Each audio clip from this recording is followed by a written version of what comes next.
Hello viewers, আসসালামু আলাইকুম। Welcome back to my channel. Baking লাভারদের জন্য বরাবরের মতো আবারও একটি বেকিং টিউটোরিয়াল নিয়ে হাজির হয়েছি। আজকে আমি আপনাদের সাথে 2 পাউন্ড ওজনের একটি ভ্যানিলা কেক ডেকোরেশন শেয়ার করব। সাথে থাকছে কিছু টিপস অ্যান্ড ট্রিক্স। সো ভিডিওটি না টেনে পুরোপুরি দেখবেন আশা করছি।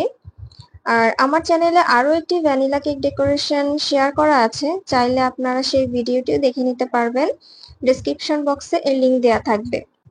তো কথা না বাড়িয়ে চলুন মূল পর্বে যাওয়া যাক। আমি আগে থেকে এখানে একটি 8 ইঞ্চি রাউন্ড মোল্ডে 2 পাউন্ডের মাপে ভ্যানিলা স্পঞ্জ বেস বানিয়ে রেখেছিলাম। আর এখানে বোর্ড নিয়েছি 10 ইঞ্চি সাইজের। বেকিং এ যারা নতুন আছেন আপনাদেরকে বলে রাখি, আপনারা সবসময় চেষ্টা করবেন মোল্ডের তুলনায় 2 ইঞ্চি পরিমাণ বড় সাইজের কেক বোর্ড ইউজ করার। এতে করে কেক ডেকোরেশন করে যেমন মজা পাবেন, আবার দেখতে সুন্দর লাগবে।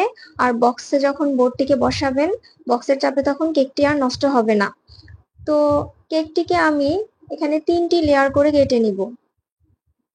ব্রেড নাইফের সাহায্যে কেকটিকে ঘুরিয়ে ঘুরিয়ে আগে মার্ক করে নিয়ে তারপর আমি কেকটিকে এক টানে হাত সমান রেখে কেটে নিয়েছি, যেমনটি আপনারা ভিডিওতে দেখতে পাচ্ছেন।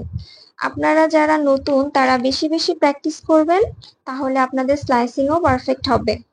আর দেখতে পাচ্ছেন কেকটি কতটা সফট আর স্পঞ্জি হয়েছে। এভাবে আমি আরো একটি লেয়ার কেটে নিচ্ছি।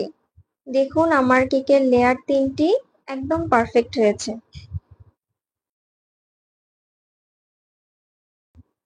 এখন বোর্ডের উপর সামান্য পরিমাণ হুইপড ক্রিম দিয়ে স্প্রেড করে নিচ্ছি, যাতে করে বোর্ড থেকে কেকটি সরে না আসে। এ পর্যায়ে আমি কেকের উপরের লেয়ারটিকে আগে বসিয়ে দিচ্ছি। এরপর আমি কেকের উপর সুগার সিরাপ দিয়ে দিচ্ছি, এতে করে কেকটি সফট ও ময়েস্ট থাকবে। সুগার সিরাপের পরিবর্তে আপনারা চাইলে মিল্কও ব্রাশ করে দিতে পারেন।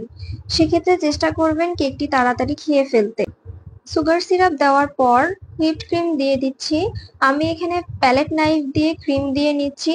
আপনারা যারা নতুন তারা চাইলে পাইপিং ব্যাগে ভরে দিয়ে দিতে পারেন। এতে করে ক্রিমের পরিমাণ সব দিকে সমানভাবে থাকবে। এবার ক্রিমগুলোকে সমানভাবে স্প্রেড করে দিয়ে এর উপর হোয়াইট চকলেট গ্যানাশ দিয়ে দিচ্ছি। এতে করে কেকের টেস্ট অনেক গুণ বৃদ্ধি পাবে। আমি হোয়াইট চকলেটের সাথে সামান্য পরিমাণ হুইপড ক্রিম মিশিয়ে মেল্ট করে নিয়েছি। এবার দ্বিতীয় লেয়ারটি আমি বসিয়ে দিচ্ছি। আর ট্রাই করবেন একটি লেয়ারের উপর যাতে আরেকটি লেয়ার সমানভাবে বসতে পারে। এতে করে কেকে ক্রিম দিয়ে ফিনিশিং দিতে প্রবলেম হবে না। তারপর আবার সুগার সিরাপ ও একে একে ক্রিম ও চকলেট গানাশ দিয়ে ভিডিওতে দেখানো নিয়ম অনুসারে দ্বিতীয় লেয়ারের কাজটিও আমি শেষ করলাম। এবং সবশেষে আমি কেকের শেষের লেয়ারটি সবার উপরে বসিয়ে দিয়ে তাতে সুগার সিরাপ ও অল্প ক্রিম দিয়ে ক্রাম কোট করে নিচ্ছি। এবং আধা ঘন্টার জন্য কেকটিকে আমি ফ্রিজের নর্মাল চেম্বারে রেখে দিব। আধা ঘন্টা পর ফ্রিজ থেকে কেকটিকে বের করে নিয়ে পাইপিং ব্যাগের সাহায্যে ক্রিম দিয়ে দিচ্ছি কেকের চারপাশে, যেমনটি আপনারা ভিডিওতে দেখতে পাচ্ছেন। এতে করে বেকিং এ যারা নতুন তাদের জন্য কেকে ফিনিশিং আনতে সুবিধা হবে এবং সব দিকে ক্রিমের পরিমাণ সমান থাকবে। এখন প্যালেট নাইফ দিয়ে কেকের উপরের ক্রিমগুলোকে আমি সমান করে নিচ্ছি এবং যেখানে ক্রিম আমি দিতে পারিনি সেখানে প্যালেট নাইফ দিয়ে বাকি অংশটুকু আমি ক্রিম দিয়ে কভার করে নিয়ে সমান করার চেষ্টা করছি। এরপর একটি স্ক্র্যাপার দিয়ে টার্ন টেবিল ঘুরিয়ে ঘুরিয়ে কেকে ফিনিশিং দেওয়ার ট্রাই করছি। এখন একটি ব্রেড নাইফ দিয়ে উপরের অংশটিকেও আমি, আপনাদের কাছে যদি প্যালেট নাইফ বা ব্রেড নাইফ না থাকে তাহলে এর পরিবর্তে আপনারা স্টিলের স্কেল দিয়েও কাজটি সেরে নিতে পারবেন। আর কেকে ফিনিশিং আনাটা কিন্তু অনেক ধৈর্যের ব্যাপার। সময় দিয়ে ধৈর্য ধরে কাজগুলো করতে হয়। আপনি যদি একদিন একটা কেক বানালেন, আবার 1 মাস 2 মাস পর আবার একটি বানালেন, তাহলে কিন্তু হবে না। আপনাকে রেগুলার প্র্যাকটিসের উপরে থাকতে হবে। প্রয়োজনে ছোট ছোট করে কেক বানাবেন, তাহলে আপনার হাতে ফিনিশিং আসতে বাধ্য। তো এই যে আমার কেকে ফিনিশিং দেওয়া শেষ। এবার কেকটিকে আমি 15 মিনিটের জন্য নরমাল ফ্রিজে রেখে সেট করে নিব। 15 মিনিট পর আমি কেকটিকে ফ্রিজ থেকে বের করে নিয়েছি।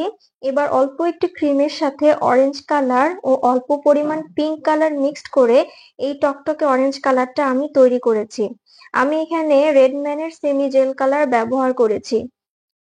এখন এই প্যালেট নাইফ দিয়ে আমি নিচের দিকে ভিডিওতে দেখানো নিয়ম অনুযায়ী ডিজাইন করে নিচ্ছি।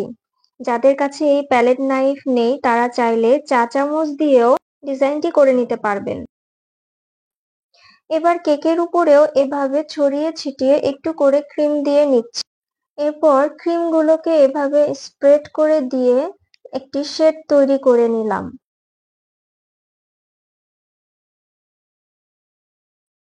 এখন এই যে আমার হাতে এই ডল টপারটি দেখতে পাচ্ছেন, এটা আমি অনলাইন থেকে অর্ডার করেছি এবং এই ফেদার টপারটিও আমি অনলাইন থেকে নিয়েছি।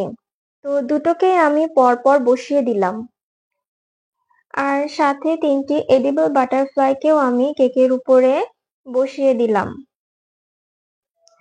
আর দুই পাশে দুটি লাল রঙের নন এডিবল বলকেও আমি বসিয়ে দিলাম।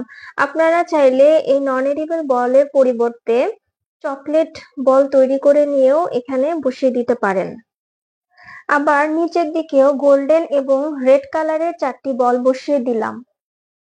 সাথে কেকের উপরে দুপাশে দুটি স্টার টপারও বসিয়ে দিলাম। এগুলোও আমি অনলাইন থেকে অর্ডার করেছি। এরপর কেকের উপরে আমি কিছু সুগার বল ছড়িয়ে দিচ্ছি। এখানে আমি গোল্ডেন, হোয়াইট, ইয়েলো, পিঙ্ক কালারের সুগার বল ইউজ করেছি। এখন সব শেষে আমি কেকের উপর কিছু গোল্ডেন লিফ এভাবে ছড়িয়ে দিচ্ছি। এতে করে কেকটি দেখতে আরো বেশি সুন্দর ও আকর্ষণীয় লাগছে।